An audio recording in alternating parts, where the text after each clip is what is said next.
Supreme court ने ये कहते हुए जमानत दे दी है कि अगर सीबीआई केस में जमानत नहीं दी जाएगी तो एक न्याय का उपहास होगा। जी बहुत बड़ा जजमेंट है ये। हम अपेयर हुए थे डॉक्टर सिंह जी के साथ केजरीवाल जी के लिए कोर्ट में, और कोर्ट ने कहा है कि उन्हें जमानत मिलनी चाहिए। सीबीआई में भी उनको पूरी जमानत मिलनी चाहिए क्योंकि इन्वेस्टिगेशन ख़त्म हो चुका है, ट्रायल के अंदर बहुत समय लगेगा, so there is no point keeping him inside. As far as the arrest is concern, justice Bhuvan ने एक सेपरेट जजमेंट पास किया है। उस जजमेंट में उन्होंने बोला है कि अरेस्ट इटसेल्फ वाज इलीगल, कोई नेसेसिटी नहीं थी उसको अरेस्ट करने की, उनको अरेस्ट करने की।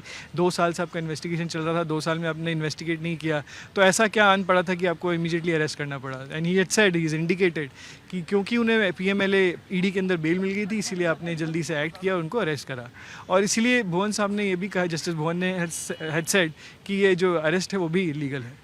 तो क्या सर गिरफ्तारी के मसले को लेकर क्या कॉन्फ्लिक्ट है, तो ये लार्जर बेंच को जाएगा? नहीं, लार्जर बेंच को नहीं जाएगा क्योंकि रिजल्ट दोनों का सेम है कि उनको बेल मिलनी थी, तो दोनों arrest, illegality of arrest and bail, the result is same that he has to come out. क्योंकि रिजल्ट सेम है, there is no need for reference. क्या तो ये गिरफ्तारी वैध है या अवैध है? नहीं, देखिए वैध है और अवैध का क्वेश्चन अब तो ख़त्म ही हो गया है क्योंकि बाहर आ गए सीएम साहब। वैध वाले जो अरेस्ट वाला क्वेश्चन था उसके अंदर भी फाइनल रिलीव यही था कि he has to come out.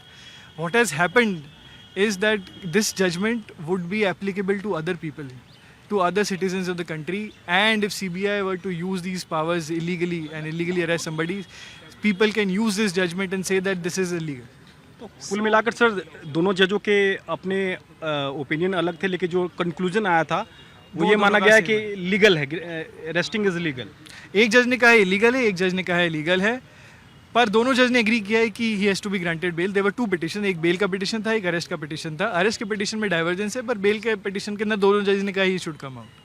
बिल्कुल सर, तो ऐसे में आगे की क्या प्रक्रिया होगी, क्योंकि आप लोग राउज एवेन्यू कोर्ट आप लोग जा रहे हैं? जी जाएंगे, वहाँ पे इनका बेल बॉन्ड भरेंगे, वहाँ पे रिलीज ऑर्डर करवाएंगे एंड देन कंडीशन। सर आखिरी सवाल, कंडीशंस यही है, जो ही कंडीशन जो ईडी के केस में थी वही कंडीशंस हैं कि he should not enter the Delhi secretariat and he should only sign files which are required to be signed by lieutenant governor. Sir शाम तक रिहाई संभव है? मोस्टली आज शाम तक आ जाएंगे।